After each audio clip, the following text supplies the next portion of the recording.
Nous avons monté ce partenariat avec la société Heloslight sur un site au Sénégal, à Cap Skirring. Nous avons implanté donc 2 trackers biax de 20 mètres carrés chacun et qui aujourd'hui produisent de l'eau chaude sanitaire à hauteur à peu près de 2000 à 3000 litres d'eau chaude sanitaire par jour.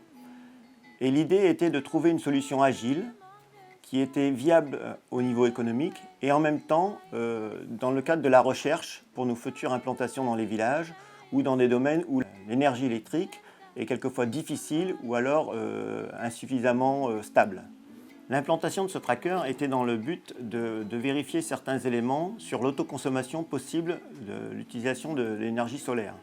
Sur le site de Cap Skirring, nous avons énormément de coupures. Donc l'idée était de faire un mixte pour savoir comment on pouvait pallier au déficit du réseau et en même temps profiter d'une énergie renouvelable pour diminuer notre empreinte carbone par rapport à l'utilisation du fioul.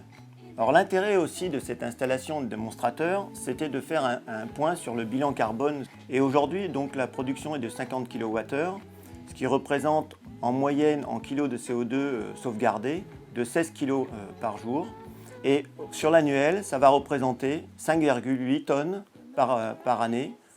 Nous avons mis en place un système de monitoring qui nous permet de suivre à distance la performance de cette installation.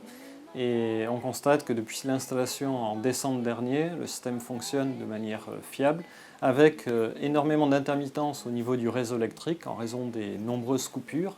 Mais le système fonctionne de manière efficace, même lorsque le groupe électrogène prend le relais, on arrive à injecter l'énergie pour faire baisser la consommation du groupe électrogène.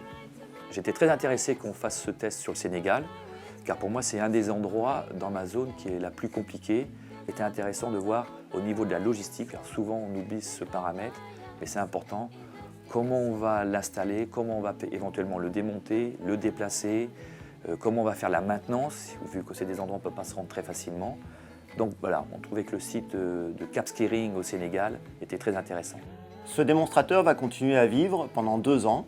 Nous allons expérimenter d'autres applications, telles que par exemple, aujourd'hui on a fait de l'eau chaude sanitaire. Demain, on va peut-être connecter une pompe à chaleur pour booster et en même temps avoir un coefficient de performance supérieur grâce à ces pompes à chaleur.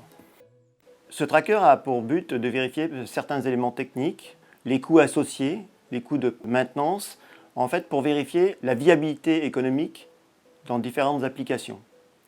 Donc avoir un raisonnement en coût complet.